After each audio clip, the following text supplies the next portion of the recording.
Hi, it's me, Myra, at Down Home Money, a simple approach to financial freedom. I hope you're doing well. It's Tuesday. It's election day. Oh my.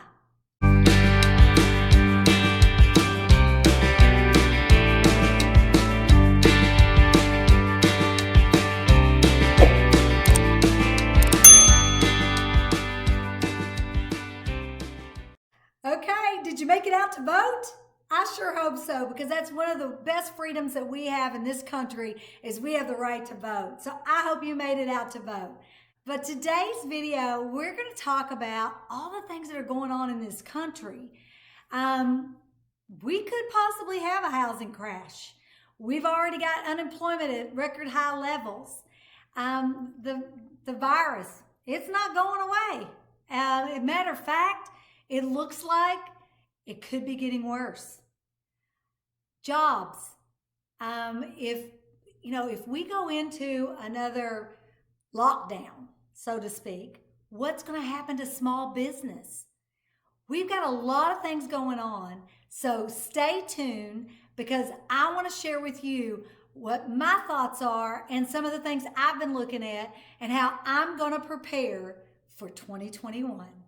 Okay, so today we're going to talk about all the things going on in this country. What else going on? Oh my gosh. Well, it's like this collaborative of all these things that are going on. So we don't really know what our future looks like, right? Because right now we're seeing the housing market. What's going on? The election. What's going on? The stock market. What's going on? We have got so many things, not only those, but think about this. We have interest rates are super duper low.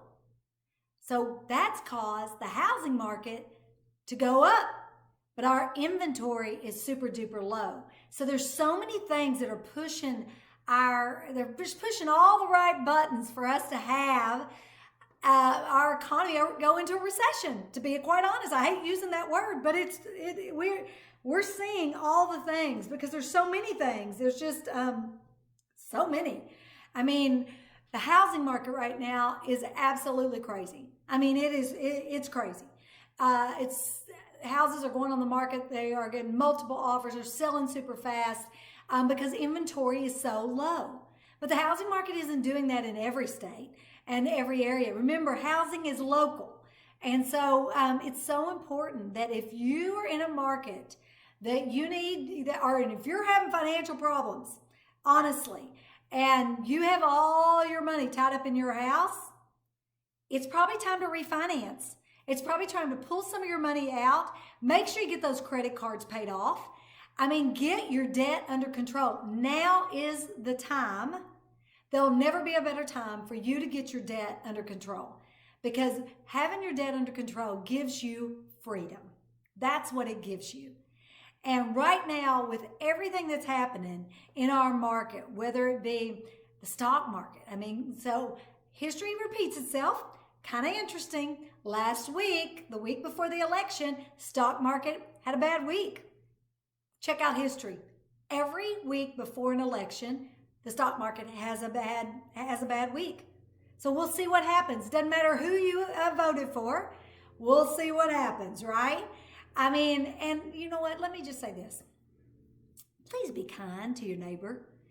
You know what, you guys? It doesn't matter if you like chocolate ice cream or vanilla. We don't treat each other ugly. So let's put kindness top of our list. And after this election, let's accept who our president is and let's roll on and move forward and get our economy back rolling instead of staying polarized on all of this. Let's just do that, right? Let's put kindness back at the top of our agenda, all right? Okay, so let's talk about pending house sales. Pending house sales are down 2.2%. Housing affordability has gone down. So that can be a problem.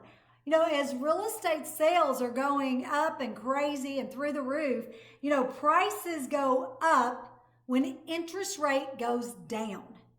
That is a known fact. They call it the 10 times rule. So what they are saying is when interest rates go down 1%, usually house pricing goes up 10%. So even though the interest rates are lower, you're still paying more for that house. So before we had the interest rate drop, you probably were paying less for the same house than you're paying for it now.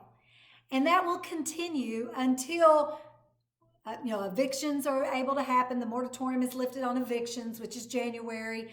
The same thing for foreclosures. That'll be lifted January. Forbearance. I mean, there's a lot of factors going on to what's going to happen in the housing market. Unemployment, is still at an all-time high. I had somebody that emailed me, said, yeah, Myra, but unemployment is all renters. How's that going to affect the housing market? Really?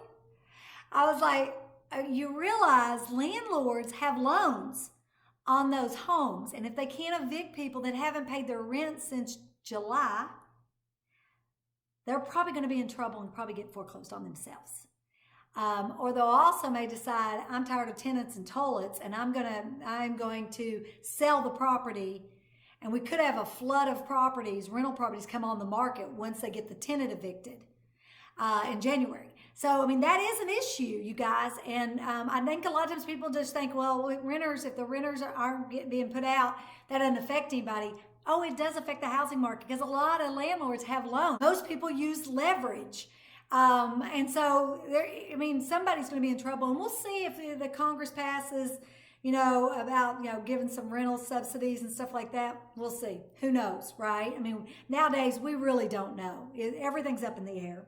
So, according to NAR, we're at our lowest housing affordability in the last 3 years. So compared to, median income and median home prices. So I will say something good. October, the percentage of tenants that paid their rent, this is according to the National Multifamily Housing Council.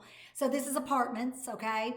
It was actually 94.6% paid in October, which is really good. It's only down 1.3% from October in 2019. So that's a good note. I'm trying to bring you some positivity here. So that's a good note.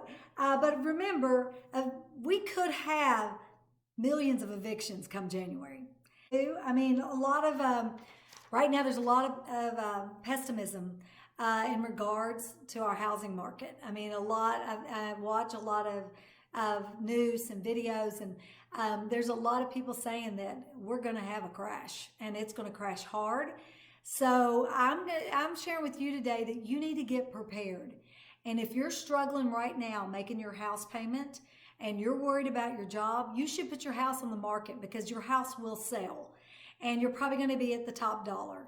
Because if we do have a crash, it could come down as low as 15-20% our market. And right now, everybody has a lot of equity in their homes. They're in good positions.